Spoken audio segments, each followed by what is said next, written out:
सुनीता बचपन से ही होनहार लड़की थी।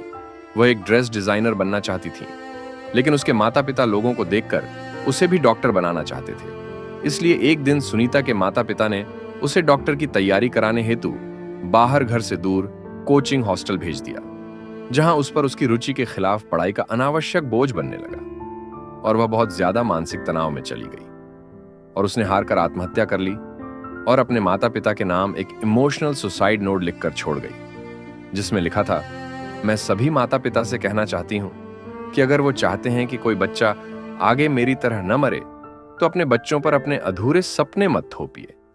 उनको रुचि के विषयों के खिलाफ कोचिंग भेजकर अनावश्यक दबाव मत बनाइए, क्योंकि ऐसे में बच्चों पर पढ़ने का इतना दबाव होता है कि बच्चे बोझ तले दब जाते हैं। मैं अपने साथ के कई छात्रों को इस बोझ और डिप्रेशन वाली पढ़ाई के स्ट्रेस से बाहर निकालकर सुसाइड करने से रोकने में सफल हुई, लेकिन खुद को नहीं रोक सकी। बहुत लोगों को विश्वास नहीं होगा कि मेरे जैसी लड़की जिसके 99+ मार्क्स हो वो सुसाइड भी कर सकती है, लेकिन मैं आप लोगों को समझा नहीं सकती कि मेरे दिमाग और दिल में कितनी नफरत भरी है।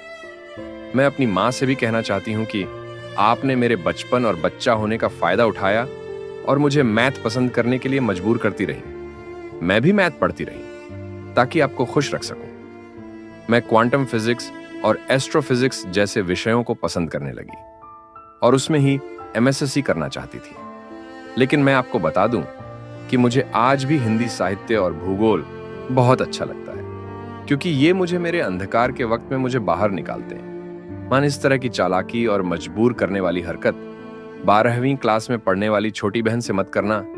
वो जो बनना चाहती है और जो पढ़ना चाहती है उसे वो करने देना, क्योंकि वो उस काम में सबसे अच्छा कर सकती है जिससे वो प्यार करती है। कहानी के इस नोट को पढ़कर मन विचलित हो जाता है, क्योंकि आजकल रियलिटी में भी समाज में इस होड़ में हम लोग अपने बच्चों के सपनों को छीन रहे हैं। आज हम लोग अपने परिवारों से प्रतिस्पर्धा करने लगे हैं कि फलां का बेटा बेटी डॉक्टर बन रही हैं, फलां की बेटी बेटा बाहर हॉस्टल में है तो हम भी वहीं पढ़ाएंगे। चाहे उस बच्चे के सपने कुछ भी हो, हम उन्हें अपने सपने थोप रहे हैं। आज हमारे बहुत से स्कूल, बहुत से कोचिंग संस्थान बच्चों को पारिवारिक रिश्तों का महत्व नहीं सिखा पा रहे, उन्हें असफलताओं या समस्याओं से लड़ना नहीं सिखा पा रहे। उनके जहन में सिर्फ एक दूसरे से प्रतिस्पर्धा के भाव भरे जा रहे हैं, जो जहर बनकर उनकी जिंदगियां लील रहा है। जो कमजोर है वो आत्महत्या कर रहा है, वो थोड़ा मजबूत है वो नशे की ओर बढ़ रहा है।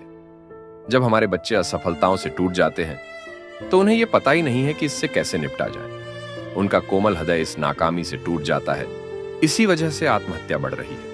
अपने बच्चों को शिक्षा दीजिए, बोझ नहीं, उनको इंसान बनाइए, सिर्फ पैसा कमाने की मशीन नहीं।